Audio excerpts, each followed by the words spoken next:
필리핀은 섬이 많은 나라입니다. 물경 7천여 개의 섬으로 이루어진 곳이 필리핀입니다. 필리핀이라는 이름의 의미가 섬이 많다 이런 뜻입니다. 인구가 1억 2천만 명이 되고요. 그 중에 10%가 해당되는 1200만 명 정도가 돈을 벌러 외국에 나가 이주 근로자로 일들을 합니다. 그렇게 벌어들이는 외화가 그네들이 필요한 1년 예산에 아주 큰 비중을 차지한다고 하지요.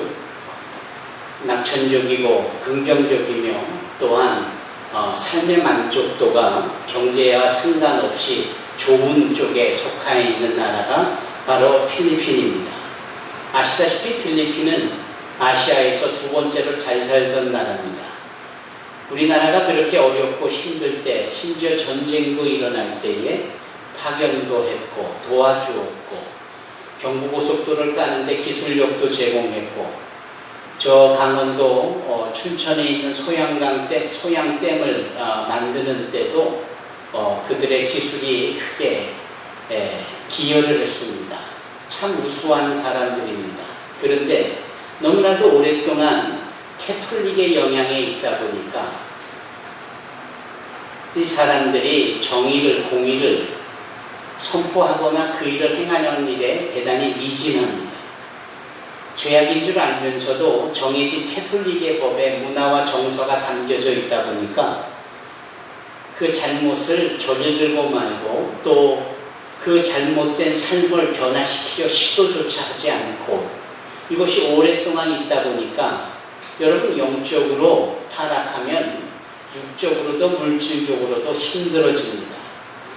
우리가 그 사실을 엘리야 시대 때에 아합 왕이 하나님 앞에 영적으로 타락하여 그 나라 전체가 북이스라엘이 우상 숭배에 빠졌을 때 어떠한 일이 벌어집니까? 이 영적인 뒷걸음질이 타락이 경제적인 빈곤함을 가져오잖아요. 3년 반 동안 비가 오지 않게 되어지자 그 메마른 땅에 풀 한 폭이 없게 되어지고 풀이 없는데 염소니 양이니 소가 어떻게 자라요? 소가 양이 염소가 없는데 어디서 우유를 얻고 어디서 고기를 얻고 어디서 털을 얻고 어디서 가죽을 얻느냐. 근간이 되어지는 그 경제가 마비가 되어지는 겁니다. 이유가 뭔가 이 영적으로 잘못되어지면 육적으로 이런 디프레스가 있는 겁니다. 바로 필리핀의 모습을 보면 그런 거예요. 이번에 가서 여러분들의 기도가 계셔서 여러 군데를 효과적으로 다니다가 보고 듣고 직접 느낀 것 중에 하나는 그런데 변화가 있으며 대단히 소망이 이 필리핀 공동체 안에 일어나고 있다라는 거예요. 무엇보다도 두테르테라는 특별한 대통령이 서민 대통령이 무엇보다도 공의와 정의를 소중하게 여기는 이 대통령이 압도적인 지지를 받으면서 그 위정을 펼쳐가고 있는데 단 하나입니다. 공의를 세우자, 정의를 세우자. 위로부터 썩어 문드러진 모든 이런 부정축제부터 시작하여서 사람들을 좀먹고 인생을 망가뜨리는 이런 마약이라든지 매출이라든지 술이라든지 도박이라든지 이와 같은 것들을 척결해 나가기 시작하는데 처음에는 사람들이 그저 말로만 하는 줄 알았습니다. 그런데 웬걸요? 그가 그런 일을 시작하는데 물불 안 가리고 합니다. 본때를 보여주듯이 공의를 정의를 외칩니다. 지금까지 그렇게 현장에서 죄를 짓다가 사살되어진 인원만 900명이 넘습니다. 이것이 충격적으로 그 사회에 펼쳐지면서 고질적이고 고착되어졌던 이 죄악들의 모습이 경직돼서 풀어지기 시작을 하는 거예요. 그러면서 이제는 제대로 되는가 싶다라는 생각 속에 사람들이 깨끗해지기 시작하는 겁니다. 사람들이 죄를 짓지 않기 시작하는 겁니다. 사람들이 이제는 죄에 대하여서 무서워하기 시작하고 공권력에 대한 복종이 이루어지기 시작을 합니다. 900명을 현장에서 사살을 했더니 50만 명이나 되는 마약과 관련된 범죄자들이 이러다 죽겠다 싶어서 일제히 자수하고 나섰습니다. 50만 명이라는 숫자가 얼마나 많은 숫자입니까? 안양시가 50만 명입니다. 어림자가 50만 명입니다. 이러다 다 죽겠다 싶으니까 살겠다라는 심정으로 내가 마약했어. 내가 마약 밀매자요. 내가 이런 죄를 졌어. 이렇게 자수를 하는 겁니다. 자수할 용기가 없는 사람은 죄다 다 재산을 들고 해외로 도피하고 그걸 보면서 억눌려 있던 수많은 사람들이 박수를 치고 환호를 하고 우리 대통령 잘한다 하고 지지하고 나서는 무엇보다도 제가 감동을 받은 것은 자그마한 교회마다 새벽 예배가 일어나기 시작하고 이 교회가 실질적으로 우리 정부의 수장이 대통령이 건강하게 생명에 위협받지 않고 본인이 공약한 대로 이 사역을 잘해서 우리 필리핀이 다시금 도약하기를 원하는 소망을 품으며 대통령을 위시한 모든 위정자들을 위하여 기도하기 시작합니다. 그러면서 소망들을 스스로 갖는 거예요. 공의가 물같이 정의가 하수같이 흘러야 된다라고 말했던 이 아모스 선지자의 그 외침이 지금 필리핀 안에서 벌어지고 있어요. 여기저기에서 영적인 각성과 회개가 일어나고 있습니다. 참 놀라운 사실이 아닐 수 없어요. 근데 우리도 그런 필리핀의 모습을 보면서 이 시대에 우리가 무엇을 해야 되는지에 대한 생각을 해볼 수밖에 없습니다. 지금까지 필리핀에 15만 명의 한국 사람들이 나가서 이주민으로 다이아스포라로 거기에서 머물며 살아가고 있었어요. 너무 부정축제가 심하고 총기들을 들고 한국 사람들이 현금을 많이 갖고 다니고 부자라는 이런 생각과 또 거침없이 행동하는 무례한 이런 한국 사람들의 행위에 사람들이 거침없이 총질을 하고 납치를 하고 죽이는 일이 생겨나고는 했잖아요. 거기에 겁을 먹거나 두려움을 느낀 이 한인들이 떠난 사람들이 7만 5천 명입니다. 지금은 고스란히 7만 5천 명이 또 남아있는데 떠났던 사람들이 다시 필리핀으로 돌아오고 싶어 할 정도로 변화가 있는 겁니다.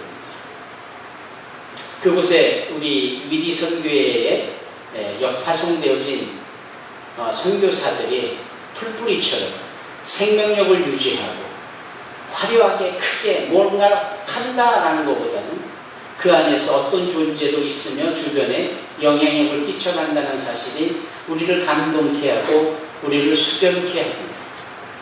인사말을 나누었던 레이 선교사 같은 경우도 필리핀 출신의 근로자였지만 역파송되었죠. 홍콩에 가서 그곳에서 필리핀 사람들을 선교를 했어요. 지금은 말레이시아에 가서 그곳에서 스포츠라는 접촉점을 가지고 모슬렘권 또 힌두교권의 사람들을 대상으로 복음을 전하고 그러한 남편을 위하여서 여자 코니 선교사는 아이를 6명이나 낳아서 키우면서 가정을 잘 건사하고 있어요. 마침 휴가라 말레이시아에서 돌아온 레이 선교사를 그의 고향인 다스마레니아스라는 이 까비떼에서 만나는 저의 마음이 어땠겠어요? 대단히 감동이었겠죠.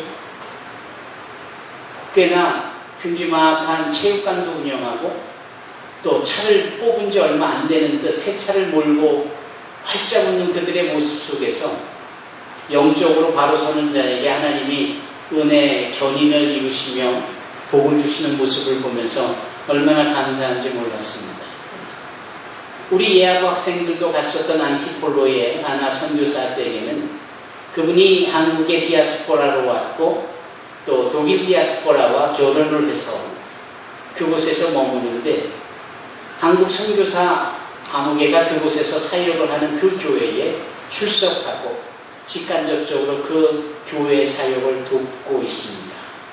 그리고 남편과 함께 토요일만 되면 주변에 거리에 있는 아이들 35명을 정기적으로 집으로 불러다가 씻기고 먹이고 예배드리고 축복해주고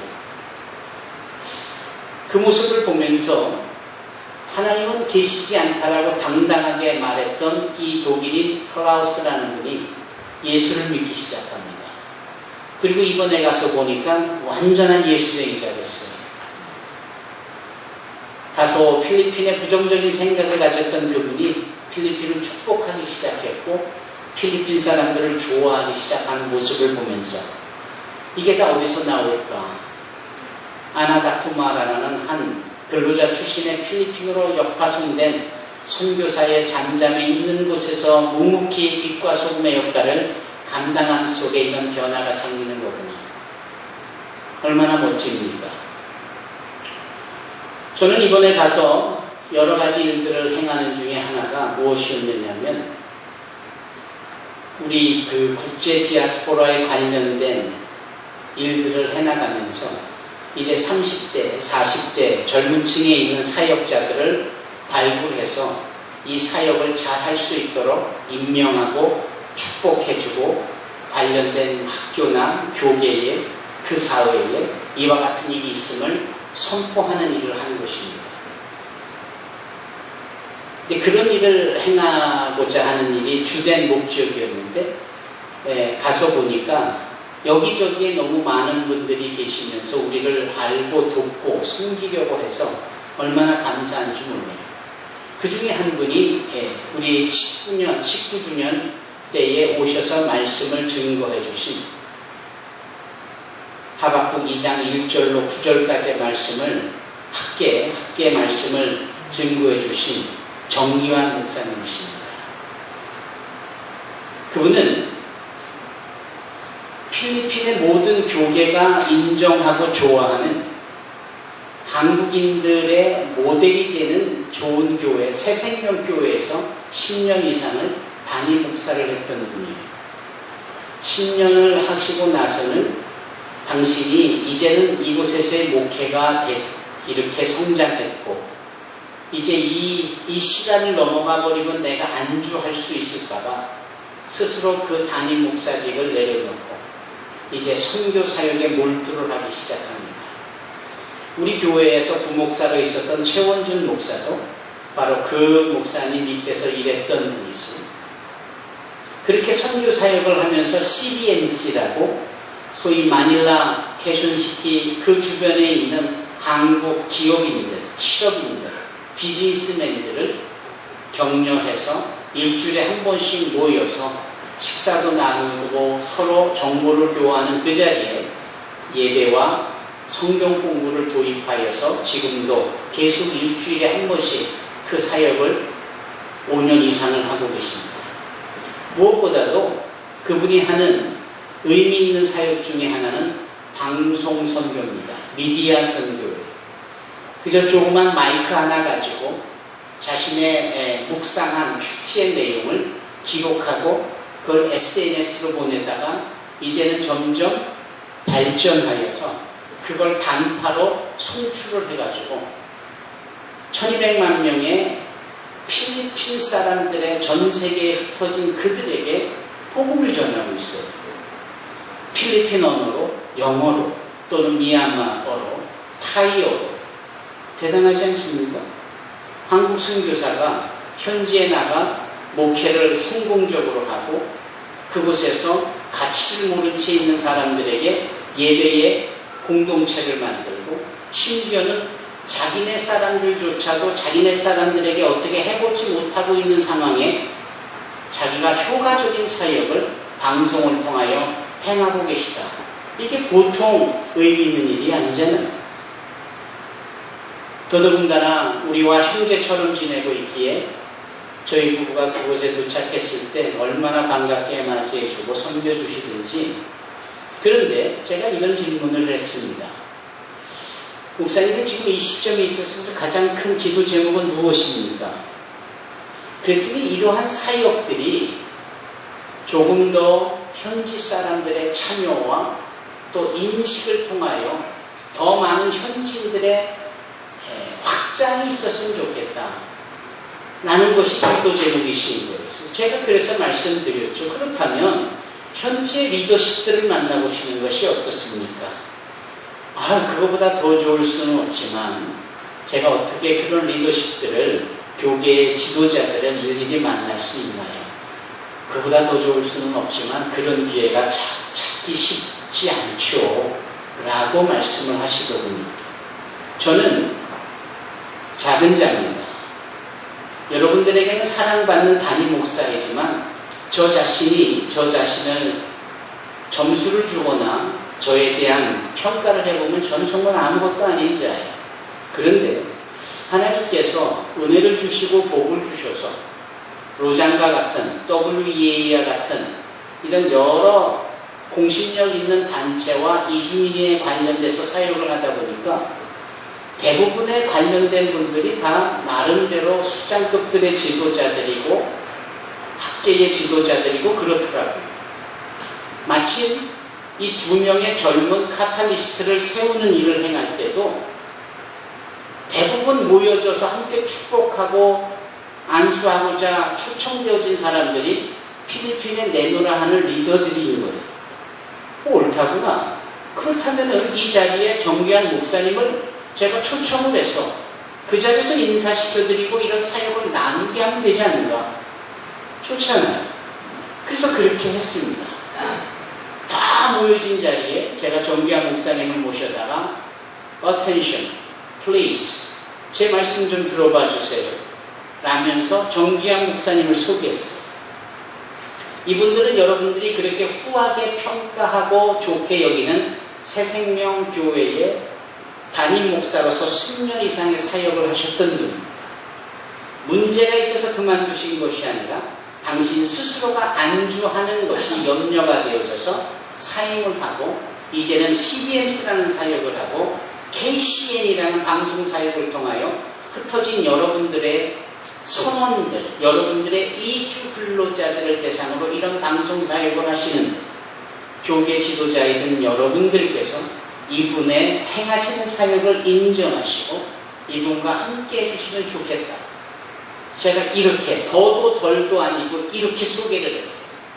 그들이 모두가 다 이 정규한 목사님에 대하여서 감동을 하고 그 행하시는 사역에 모두가 다 인정을 하고 함께 하고자 하는 마음을 열어서 많은 연합이 대화 속에서 계획이 되어지고 이후에 함께 연합하고자 하는 약속들이 있게 되어졌어요.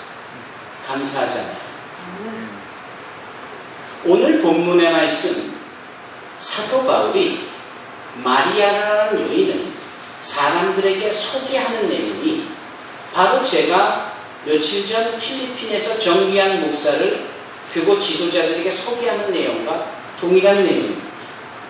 오늘 본문 내용이 바로 제가 여러분들의 기도 덕분으로 필리핀에 가서 행한 일이 오늘 본문의 내용입니다.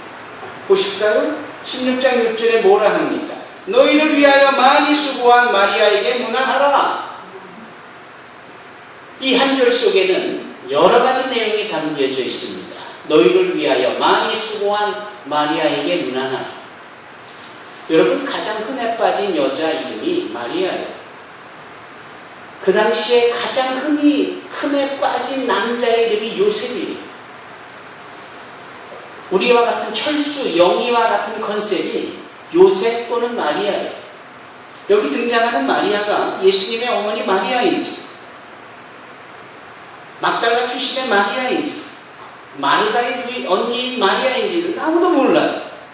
그러나 많고 많은 이름 중에 같은 이름을 가진 동명이인의 그냥 평범하고 뭔가 특출나 보이지는 않은 그런 한 여인 마리아인 것이 분명해요. 우리에게는 이런 재미있는 말이 있잖아요. 남산에서 돌을 던지면 김씨나 이씨나 박씨가 셋 중에 하나가 맞을 거라고. 그런 얘기 있잖아요. 그 여기 등장하는 마리아가 그 정도로 평범하고 모두를 대표하지만 아주 아무것도 아닌 세련되지 않은 존재감이 별로 있어 보이지도 않는 그런 부분이. 그런데 이 마리아가 특징이 있는 거예요. 어떤 특징이 있느냐? 모든 사람들을 위하여서 많이 수고했다. 모든 사람들을 위해서 많이 수고했다. 여러분, 뭘 하셨기에 수고를 했다라고 말하는 걸까요? 우리는 뭘 했는지 몰라요. 그 마리아가 어디에 살고 어디 출신인지 모르는 이름만 달랑 마리아라는 것도 생소한데 많이 수고했다라는 이 바울의 말 속에서 뭘 했기에 많이 수고했을까라는 궁금증을 갖게 됩니다. 성경에서 많아지고 있지 않는 내용을 우리가 억지로 상상의 나래를 펼칠 필요는 없지만 궁금한 건 궁금한 거예요. 어떻게 했길래 많이 수고했을까 하는 점입니다. 그런데 놀라운 것은 이 사도 바울의 거두절미하고 탁 던져지는 너희를 위하여 많이 수고했다라는 말에 모두가 다 긍정으로 받아들일 수밖에 없고 머리를 끄덕일 수밖에 없는 인정함이 있는 것을 전제하는 겁니다. 만약에 이들에게 너희를 위해서 많이 수고했다라고 하는데 그 수고를 뭘 했지? 라고 사람들이 궁금해 여길라 친다면 분명 사도 바울은 그 상황에서 그 수고가 왜 수고인지에 대한 당위성을 이유를 설명을 했을 거예요. 그러나 설명이 없잖아요. 그건 뭘 의미하는 겁니까? 바울이 던진 이 여인이 너희들을 위하여서 많이 수고했다라는 이 부분에 모두가 다 인정하는 것이다 라는 거죠. 이 여인의 특징은 무엇입니까? 많이 수고한, 그리고 많이 수고한 이 대상이 하나님이 아닌 사람이었다라는 측면입니다. 이 여인은 사람의 관계, 사람들에게 향하는 예의, 도리, 이걸 넘어서 그네들을 섬기고 헌신하는 이 모든 것을 싸잡아 한마디로 표현된 단어 수고, 이것을 행했다라는 겁니다. 그런데 이 수고를 했다가 아니라 많이 수고했다. 그 많음은 양쪽으로도 많겠고 횟수로도 많겠죠. 그 많음은 질적으로도 많은 수고겠죠. 우리는 마지못해 이런 일 저런 일을 할 때가 있습니다. 계산적으로도 또는 인색할 만큼 또 찔끔하고도 내 수고를 내게 주어진 책임을 의무를 다했으니 여기까지고 그래서 내 몫을 했기 때문에 이러한 일을 하지 않는 다른 사람들에게 대하여서는 비판하고자 하는 뭔가 내가 행한 것을 기준 삼아 그거조차 하지 않는 사람들에 대한 평가절하하는 부분이 우리에게는 너무나 많잖아요. 여기 많이라는 이 단어는 횟수도 많고 질적으로도 좋은 수고일 뿐만 아니라 양쪽으로도 많은 부분이 아니라 이 많음은 다른 사람들과 비교해서도 우선적이라는 시제까지 포함이 되는 겁니다. 대단하죠? 이름도 빛도 없이 그냥 평범해 보이는 한 여인의 수고로움이 위대한 사도요 전도자인 사도 바울이 소개를 하지 않으면 안 될 만큼 감동이 있는 것이다. 도대체 우리는 이와 같은 감동이 있을 법한 여러 사람들과의 관계, 그분들을 위한 수고, 애씀, 헌신, 도대체 이런 것이 있는 것일까요? 아마 없다라고 말할 수밖에 없겠죠. 첫째는 겸손 때문이라도 있어도 없어야 된다는 것쯤은 알죠. 그래서 우리는 없다라고 말하면서 진짜 없어서 없는 건데 겸손 때문에라고 해서 겸손을 가장하여 없다라고 말할 수 있습니다. 이게 정말 능력 없는 소꿉장난 정도 하는 크리스찬들의 현 주소고 우리의 모습입니다. 우리는 이와 같은 말씀 한 절에서 이름 없어 보이는 평범한 한 여인 마리아의 많이 수고했다라는 이 내용 속에서 강한 도전을 받아야 합니다. 우리의 신앙은 하나님에 대한 신앙이 아닙니까? 하나님을 잘 경외하고 예배해야 되는 것 아닙니까?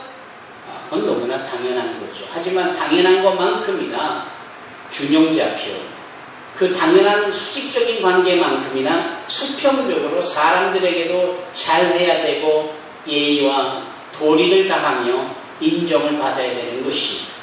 그래서 사도 바울은 이 로마서 16장 6절뿐만 아니라 디모데서조차에서도 그런 말을 하잖아요. 너희가 전심전력하여 너의 진보를 하나님께 알려라가 아니라 모든 사람에게 알려라. 이렇게 말씀합니다. 일찍이 예수께서는 사역을 해가시면서 마태복음 5장 16절에 뭐라 하십니까? 너희가 사람들에게 빛을 비추어 너희들의 착한 행실을 보고 사람들이 하나님께 영광을 돌리게 하라라고 하는 거예요.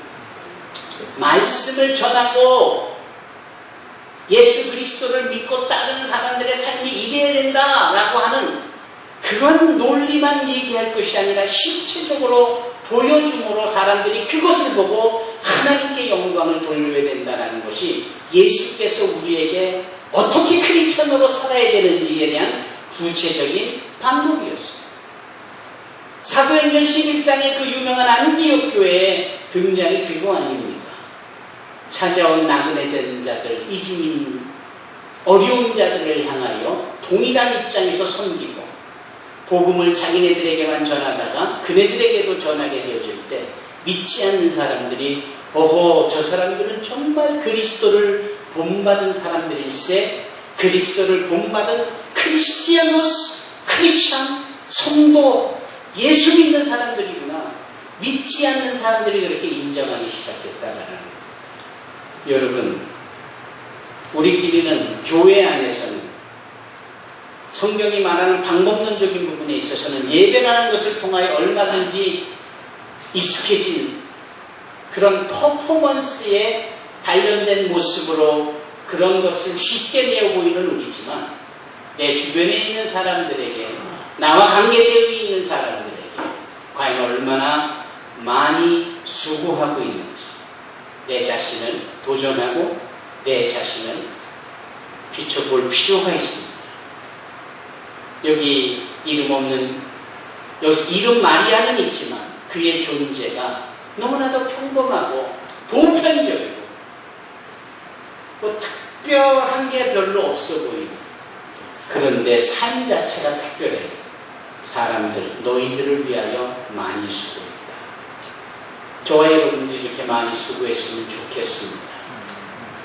제가 페이스북을 하면서 어느 동영상을 본 게 있는데 태국 국영방송에서 만든 광고예요.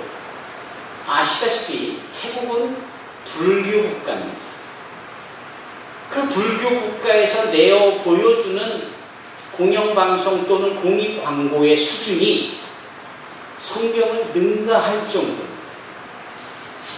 바꿔 말하면 영원한 생명과 전지전능하신 하나님 아버지의 능력을 힘입어서 의당 당연히 자연스럽게 그렇게 살아야 되는 우리임에도 그런 아웃풋, 그런 삶이 없기 때문에 오히려 불교 국가에서 나오는 내용에 오히려 도전이 되고 감동이 되어지는 겁니다.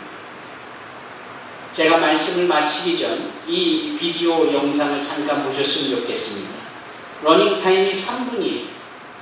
이 3분 동안 전해지는 내용을 한번 되새겨 보십시다.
이 의사야말로 마리아와 같이 모든 사람들에게 많이 수고한 사람이라고 생각을 합니다. 더 나아가서 이 의사가 아주 어렸어서 가난했고 아픈 엄마를 위하여서 약국에서 약을 훔쳐야만 했을 때 그 꾸짖는 약사 앞에서 도리어 자기가 길거리에서 음식을 팔던 한 주인이 그 돈을 대신 지불해주고 거기에 야채 스프까지 하나 더 건네주어서 이 어린아이가 도둑이 아닌 의사가 되게 한 그 30년 전에 행했던 선행이 이런 아름다운 선행과 결과물로 이어지게 되어질 때 여러분 이게 서로 모두를 위하여 많이 수고한 내용이 아니고 무엇입니까? 과연 우리 크리스찬들에게는 이와 같은 회자되어지고 나누어질 간증과 같은 내용이 과연 얼마나 있나요?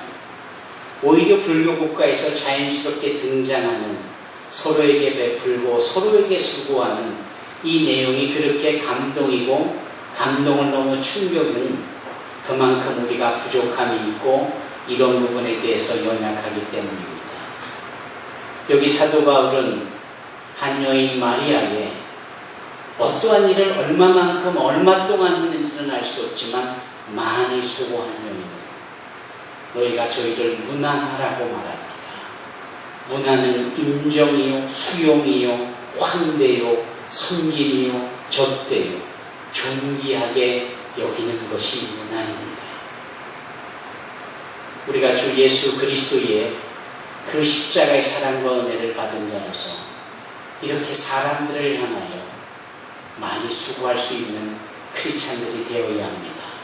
적어도 우리 산소만교회 성도들이 그리 되어지기를 주님의 이름으로 축원합니다. 기도하겠습니다.